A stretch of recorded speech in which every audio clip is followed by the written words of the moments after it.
Donc, bonjour, ici Roy Palace du blog Le Dessin et aujourd'hui je vous propose de faire une petite interview de Renata. Donc Renata, pour ceux qui me connaissent depuis un petit moment, savent qu'elle a écrit un article sur le blog et c'était au sujet des croquis. Donc je vais l'interviewer pour une petite séance comme ça pour apprendre à connaître un peu mieux parce que son site est très intéressant. Si vous appréciez les carnets, les petits croquis faits au quotidien, ça peut vous intéresser. Donc bonjour Renata.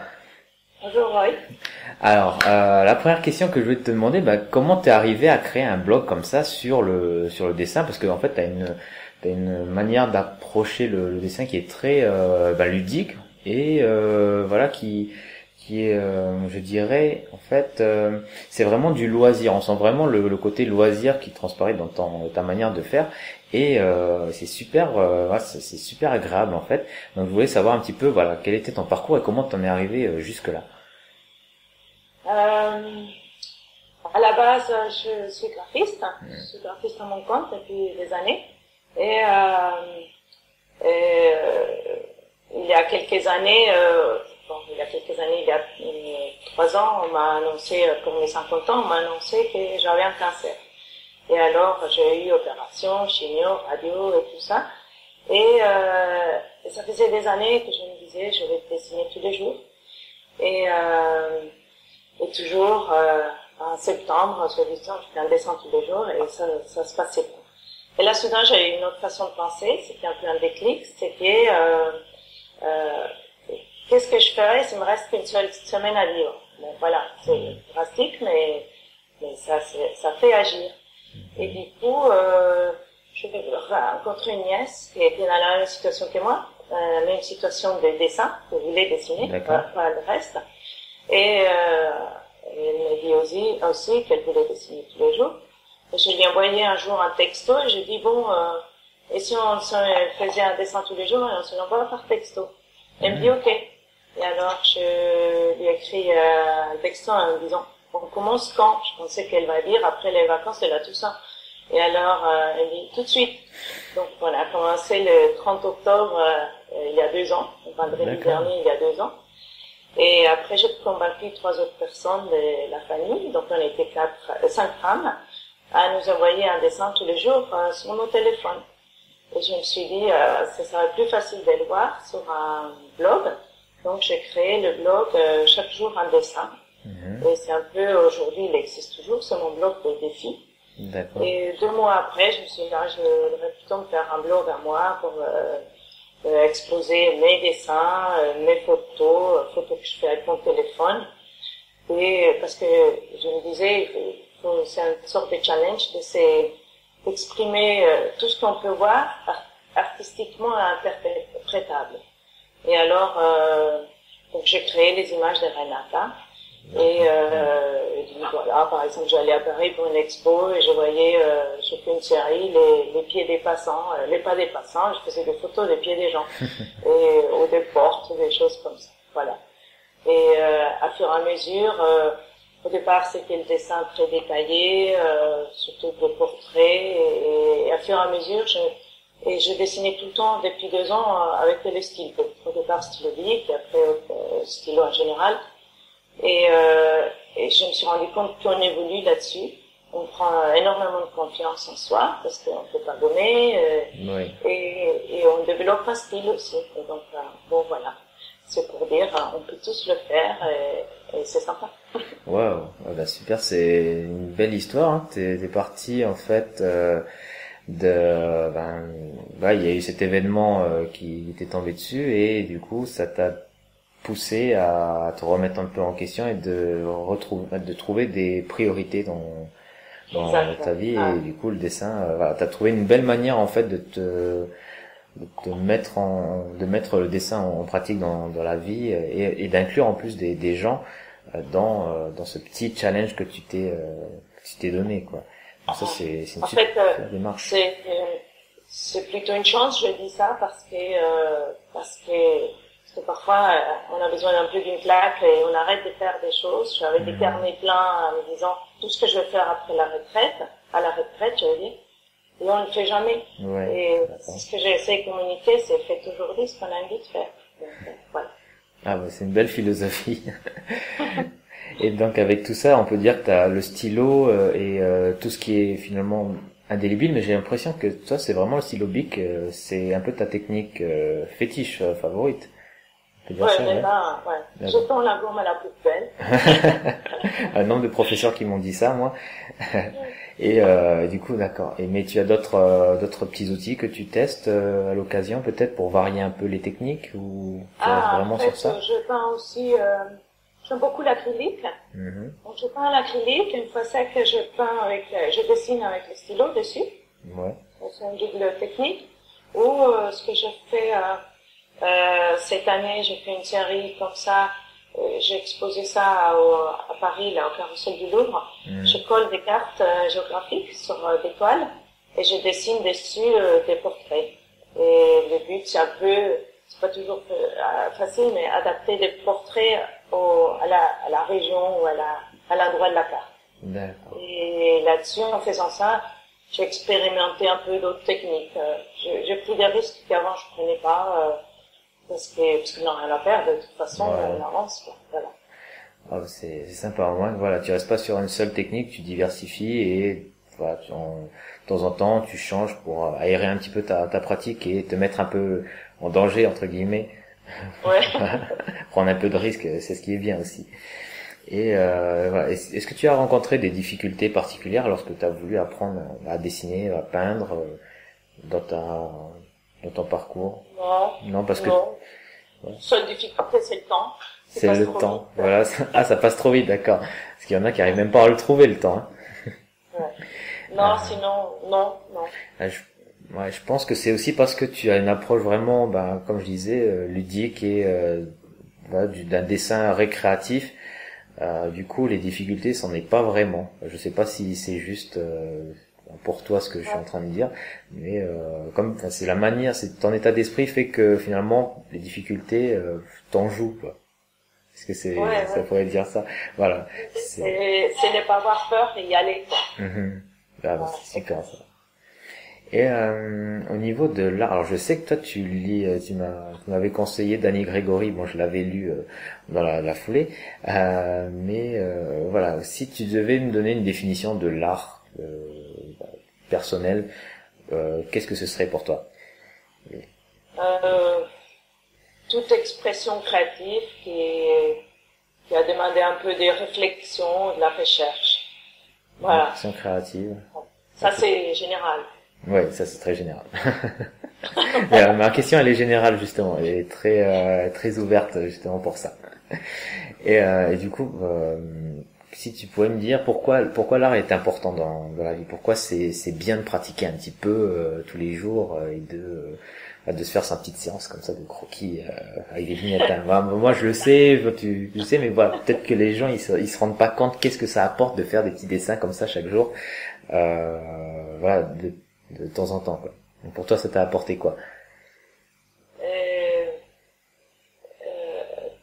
Tu me répètes parce que je suis pas sûre que j'ai bien compris alors. C'est en quoi c'est important, enfin qu'est-ce que ça t'a apporté dans ta vie au niveau de ton état d'esprit, peut-être de faire des petits dessins par jour.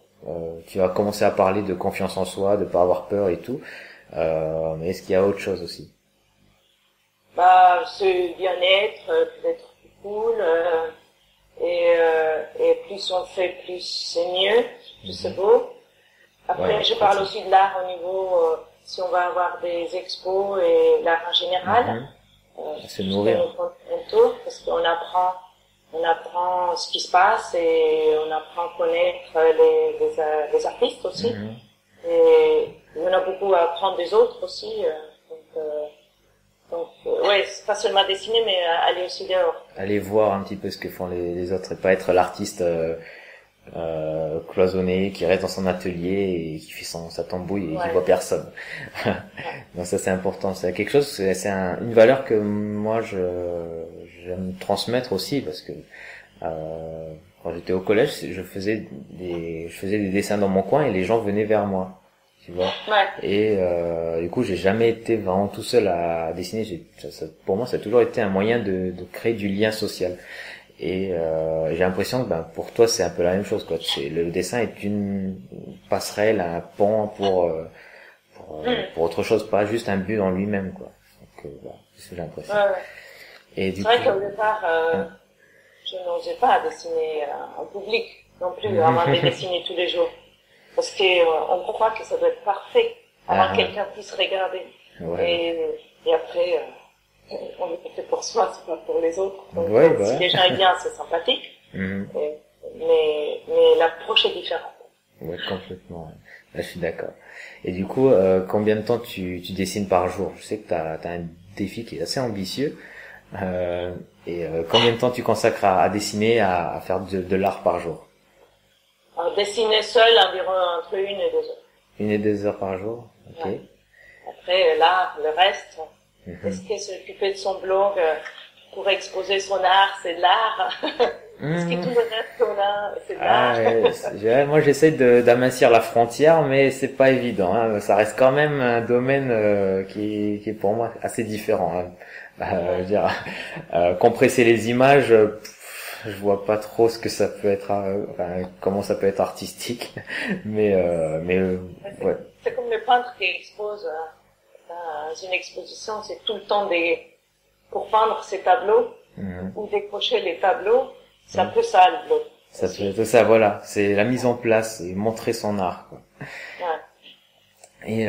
Et donc par rapport à tout ça, moi je pense que là j'ai une question pour toi. C'est qu'est-ce que pour toi ton blog, c'est quoi l'originalité, la singularité par rapport à d'autres sites?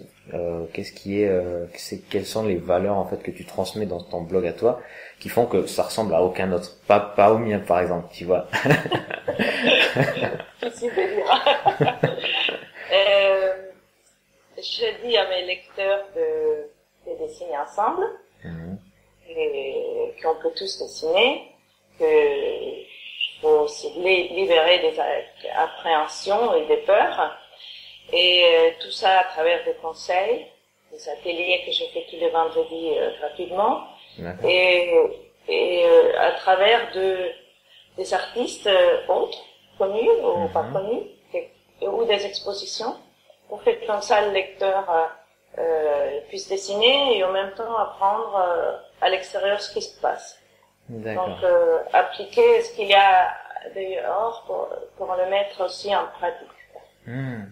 C'est intéressant. Ouais, t'as vraiment une approche, toi, c'est communautaire. Voilà. Tu crées vraiment un groupe et voilà, il y a beaucoup d'interactions, de choses qui se passent. L'idée de faire un atelier tous les vendredis, c'est très original et puis je pense que ça doit avoir un bon succès. J'imagine les gens te suivent beaucoup pour ça, pour cet esprit-là de ta capacité à regrouper, à fédérer des gens autour de tes valeurs. Pour moi je trouve l'originalité de ton blog, il est là quoi. C'est pour les gens qui aiment bien être ensemble et je suis sûr que si tu fais un atelier et puis que tu fais un atelier en direct et tu dis à ces gens on va tel jour à dessiner, je suis sûr que t'as beaucoup de personnes qui viendront parce qu'ils se connaissent un peu tous, tu vois. Donc, vraiment c'est l'esprit que j'aime bien chez ton blog. C'est l'ancien défi post-it là dernièrement, oui, j'ai vu.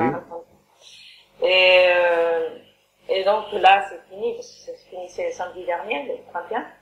Et donc je leur ai dit mais ça veut pas dire qu'on s'arrête, on peut toujours continuer, c'est tellement facile de dessiner sur un post-it. Tout le monde peut le faire.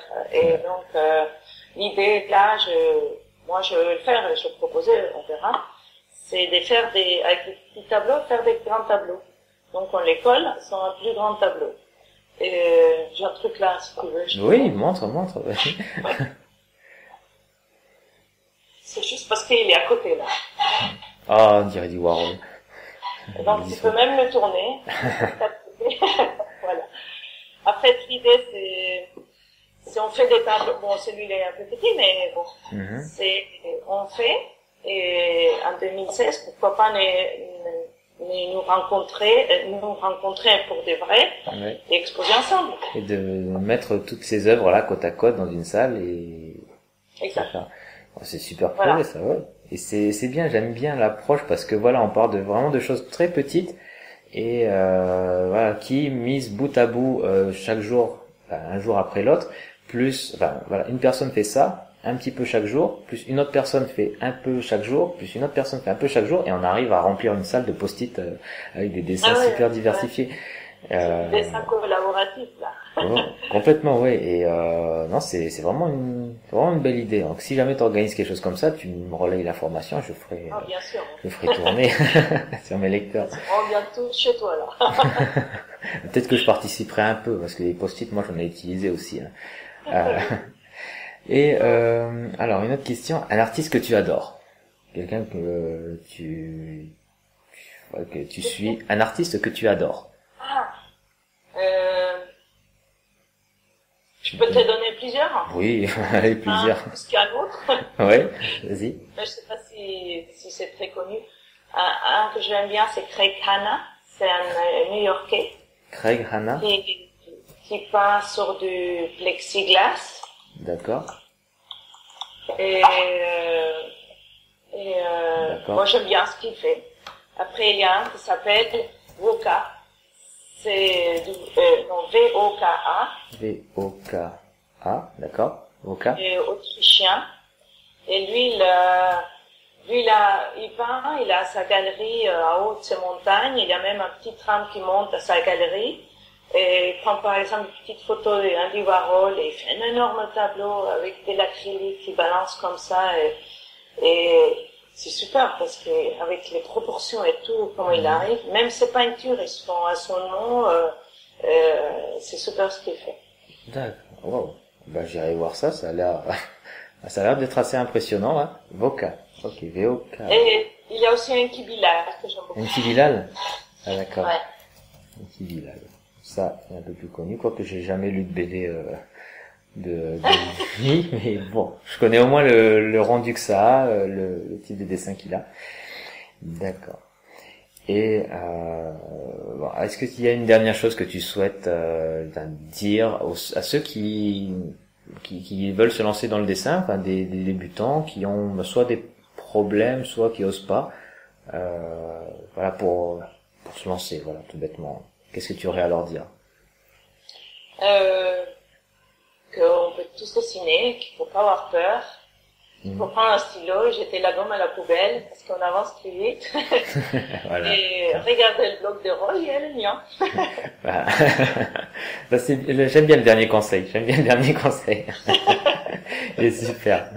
Et donc voilà. Après, les projets que tu as sur ton blog, là c'est cette histoire de post-it qui se termine. C'est quoi la prochaine étape pour ton blog? Qu'est-ce que tu as prévu? Je vais continuer à faire les ateliers. Je vais peut-être concevoir un programme. Donc voilà. Je suis en train de pleine réflexion. Pleine réflexion sur ça. D'accord. Bon, pareil. Encore si tu as, dès que tu as mis un peu ça en forme, tu fais passer l'information, quoi. D'accord. Donc voilà, moi j'ai terminé mes questions. Donc ce que tu proposes sur ton site internet pour les gens qui s'inscrivent sur ton blog, le bonus. Ah, tu m'entends pas? Je parle du bonus, le bonus sur ton blog. Oui, pardon. Qu'est-ce que tu nous proposes? Qu'est-ce que je propose pour le bonus? Oui. Ah oui, d'accord. C'est en fait je propose deux bonus. Un c'est pour se motiver à dessiner. C'est important ça. 5 étapes pour se mettre à dessiner, pour ne pas procrastiner. Et l'autre c'est 24 parce que je fais comment ça s'appelle, un carnaval alphabétique. D'accord. Donc je l'ai mis en page et 24 conseils aussi pour les dessins en soi. Plus que pour se motiver à dessiner, c'est plus sur les dessins. D'accord, c'est vraiment les premiers pas pour les gens qui ont pas ni trop la motivation ni le temps mais qui voudraient commencer à dessiner. Il faut que je refasse un bonus post-it. Si tu veux. Oui. Un jour un post-it. Un jour un post-it, ça peut être ça peut être très intéressant. Moi j'aime bien les blogs comme ça qui ont des bonus un peu ça sort de l'ordinaire voilà, moi j'ai des fiches outils par exemple, mais la plupart des sites, ils ont un guide pour faire ça. C'est un petit manuel, mais moi j'aime bien quand il y a une touche un peu différente. Par exemple, moi j'ai mes fiches. Si toi t'as des post-it, voilà, faire un programme en post-it de cours de dessin. Voilà, un jour un post-it, un dessin. C'est déjà plus original, je trouve ça. Rien que pour l'approche, moi je m'abonne, tu vois, pour savoir un peu mais qu'est-ce que c'est que ça, tu vois. Et c'est une approche qui est super amusante, donc ouais, un bonus sur le post-it, ce serait sympa, je trouve. Donc voilà, si vous voulez apprendre à dessiner avec des post-it, pas maintenant, mais quand Renata aura préparé, ou si vous avez des problèmes pour vous motiver, pour vous lancer dans le dessin ou à trouver du temps, inscrivez-vous sur le blog de Renata et vous trouverez pas mal de conseils, donc au moins 24 conseils pour ça. Donc merci Renata d'avoir répondu à toutes mes questions, d'avoir pris le temps pour cette petite séance. Et donc moi je vais mettre le lien vers ton blog dans la vidéo ensuite, donc il devrait s'afficher maintenant là, dans pas longtemps. Et puis on se retrouve la prochaine fois quand tu auras des nouvelles pour ton blog, quoi. Merci beaucoup, Roy. Allez, merci, au revoir.